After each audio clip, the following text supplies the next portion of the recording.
I have to say I'm a big fan of Montana spray paints. This company here, especially their matte varnish. The matte varnish is as good as Tester's Dull Coat, as well as Tamiya's matte varnish, except it's a lot cheaper. You can pick it up at any art store and much better value for money. They also make a range of spray paints as well, and people have complained that the paint comes out a little bit too thick. This is true, but you can also buy from Montana in the art shop specialist nozzles that give us different levels of spray, so you can actually have their paints simulate an airbrush if you don't have one, like I don't. I have no desire to own an airbrush. I had one in the past and I just found the cleaning and everything messy, so I use rattle cans now like this. But Montana colors, the color density is very, very good and very well coating, and they make great primers and everything. So, but that's not what I'm talking about today.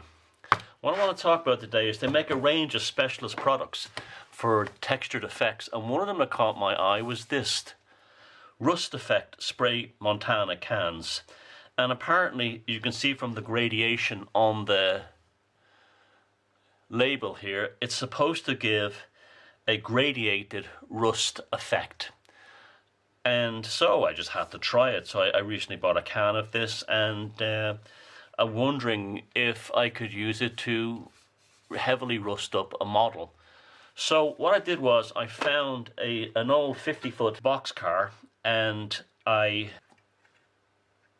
toned down the Burlington Northern lettering and data with an overspray of another Montana green in order to make it look like the logo and the text of the Burlington Northern lettering was faded. And this was following some photographs I'd looked at online of the various wagons. There's a golden rule within hobby weathering rust effects that old rust is dark brown and new rust is orange. I don't find this to be a hard and fast rule. It depends on where the prototype was stored. If it's in a dry climate, the rust always seems to stay orange, and if it's in a wet climate, it doesn't seem to stay orange for very long, if ever. So after I had spray painted this test model with the light green overspray to create an effect of faded lettering, I then used Copydex rubber cement put on with a brush. Don't use your good brush for this, by the way, in order to create spots, as I'd seen on prototype photographs, where the rust didn't affect. So basically I was going for parts of the boxcar that was rusted, other parts were not, and so on. So after that was done, I took the boxcar and the base, the lower part of the model, and spray painted them with the Montana rust effect to see what happens. The purpose was that I could then rub off the rubber cement and expose the green underneath. So what you're looking at here now is the results of that spray. Now, I have to say, it does look surprisingly good. There's a kind of a pitted effect on the rusted part, where whatever grainy material is put in there is pushing it up and creating this texture. I really like that. The color is very, very naturalistic, I think. Now you can see how it seems to have all rolled down to the bottom. I put it like this. And there's also, if you can see, a glitter kind of effect, but not all of it. This side it came out much better. A glitter-like effect that I don't know, that seems to come from the spray can, so that's a bit disappointing. I'll hit this with the varnish to see if it removes it. But I wouldn't say this process is to speed up, weathering loads of wagons. It might be more suited to something like corrugated sheeting on roofs and metal bridges, which I think would be quite good for. But I still want to see what happens now. So you can see on the bottom too, it looks pretty good, I think, except that glitter effect. Now, the matte varnish might remove that. I don't know, but I don't think I'm going to get away with just leaving it like this and peeling the paint off. I think I might have to do a few more textures to it. But let's see what it looks like if we can take the rubber cement off. I'm going to try and use a pencil eraser to do that. Yeah, it's coming off, no problem.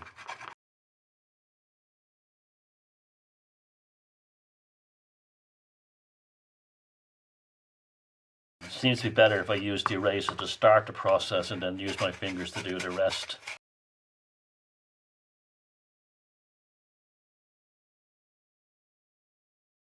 It's actually been a little harder to remove the rubber cement, the copy decks, than I thought it would be.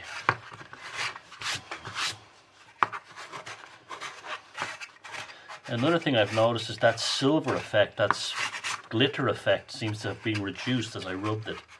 So that's a good sign. It's not as much as that as there was.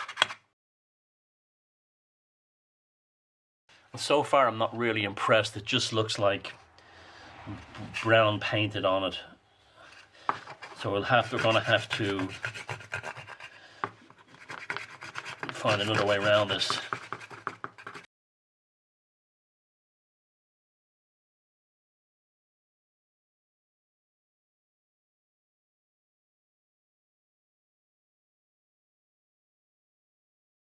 I think if I was to do this again, I'd use something like an artist watercolor masking fluid, like Winsor Newton type, or I would use basic rubber cement. Copydex seems to be a bit too sticky and it's not as easy to remove as I thought it would be.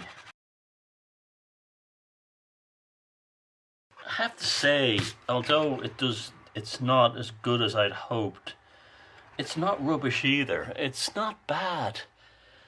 It's not bad. If I could do a wash or something on this, it would actually improve. What the problem seems to be is the demarcation line between the rust and the original paint is a little bit too severe. It's a little bit, you see, it's too severe. If you could soften that edge somehow, like what artists call sfumato, where they soften the edge of things to take the hardness away from the demarcation lines. Let's put the bottom on.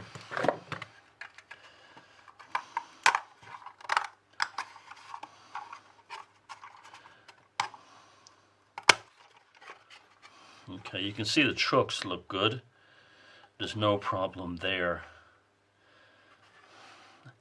Actually, I'm starting to like it a little bit more, as this was just my first attempt.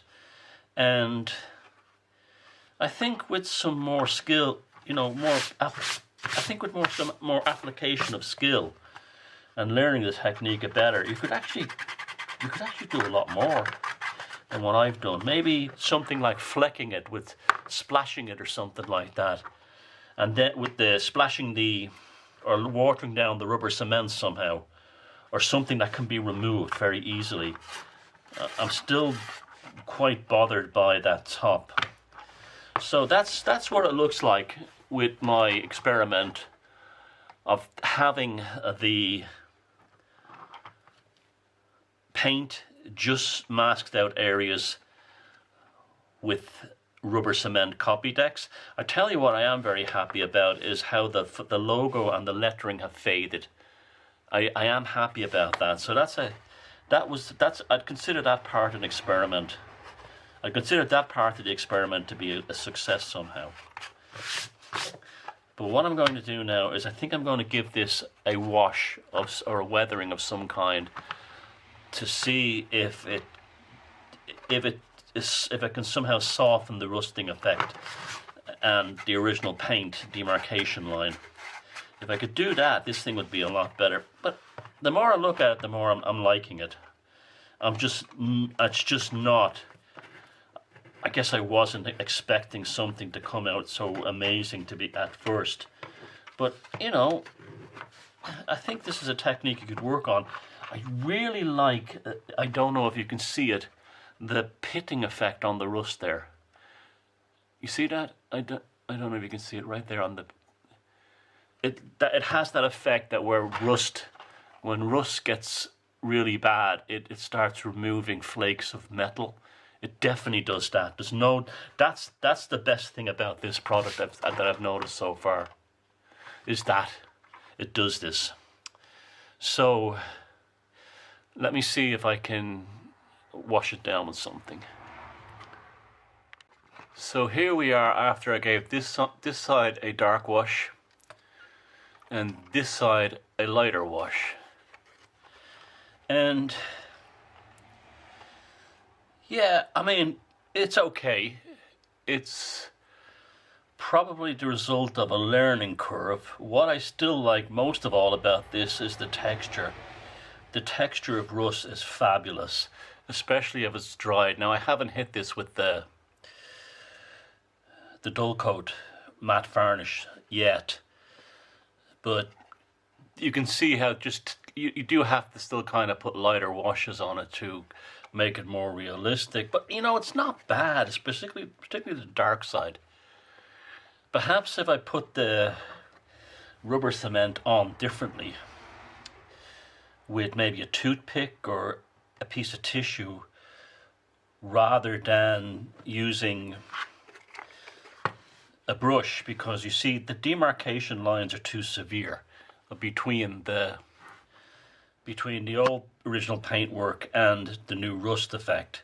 This is one of the reasons I'm also a watercolor artist. I don't like using masking fluid on watercolor nature paintings because it creates an unnatural hard line demarcation between the white paper and the pigment, and that's exactly what's happening here. This should be a bit more feathered on the edge. You know what I'm going to do? I'm going to try another one. I'm not going to just go with this one. Let me try another one. I'm going to try it on this old Markman low-sided wagon. I've masked off the wood at the side and the couplers. I think couplers always look bad if they're not painted black. And I'm not bothered about this because I'm going to put bush imitation weathered planking in there.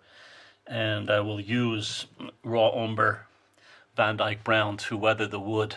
So this will be mostly trying the Montana rust effect on the underframe and on the bogies. And this time I'm going to do it without any kind of extra weathering like I did on the Burrington Northern HO boxcar. I'm just going to leave it as it is. But I think I might have gotten the glittery effect because I didn't shake it hard enough, the can. So this time I'm going to make sure to really shake the can hard and see what we get. So along with the American wagon, I tried the rusting on a few other things. I'll show them in a second. Firstly, the American wagon. Take the tape off. Okay, I do like this. Again, you can see that grainy texture. Yeah, this seems to be the problem with the first model I did. This one is I should have sprayed it thicker. It went on very thick at first, and this it just made me worried that like it was too thick. But as you can see, it's like contrast paint from Games Workshop or speed paint from Army Painter, in that I stored this upright like this, so gravity moves it down. You see the way it's lighter at the bottom of the trucks, the bogies, than it is. You know, there we go, you see? But having said that, this looks very well. I'm quite pleased with this. I have no complaints at all. It was a toy. It's got crude detail, but it certainly looks less like a toy when I finish off weathering this wagon, including the wooden parts. It'll look quite good, I think. So I would say, yeah, absolutely. And in this case, it did the job. I also tried this truck, this old die-cast model of an oil truck, and you can see that sparkling effect. But again, that the dull coat will take that off there, and it settles on the bottom, so it creates a dimensional look like speed paint or Games Workshop contrast paint. So that could be like a build diorama around that, or break it up a little bit, of an old abandoned milk truck or something. I put it on this wooden fence to see what it looked like, to see if it would make it look like a metal rusted fence. Yep, does the job, no problem. I'd say that's it's good for like the infrastructure kind of stuff, bridges and so on. Did some wheels. Barely, I didn't really properly paint them. But these are plastic HO wheels. They're okay. I probably could have done a better job painting them, but they're okay. I mean, they're more realistic than black, I'd say. Now this, I also tried it for to track. So I got a piece of Märklin C-track and I taped off the track, and oh, this looks really good actually. Okay, this could be a really good thing for this well, rusting rails. I have to say it looks great. I'm delighted with that. If I just get something to clean the top off the rails. Came off easy enough.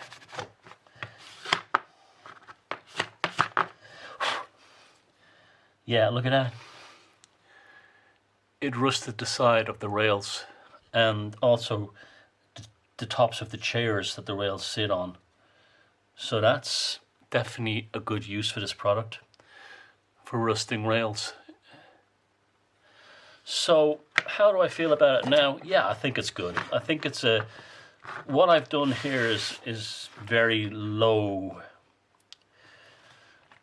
you know, a lo-fi testing, if you want to call it that. You see how it gets darker on the bottom? And all things considered, I think there's definitely potential. There's definitely potential for people who want to practice at this, develop new techniques. I haven't here at all, really, but the potential is absolutely there. I can see, you know, models being brought to life. What I want to do is do this. I want to do this one completely. I'll come back with this with the weathering and the new planking put inside. But this is, so of all the things I did so far, the one that has the most potential is the rusting of the side of the rails on track. It's a very realistic rusting because you can't really see it, but it falls into the lower part of the rail and onto the chairs. So that's definitely something that has a use for. I just want to say this was done as an exercise, getting used to a new product on the market.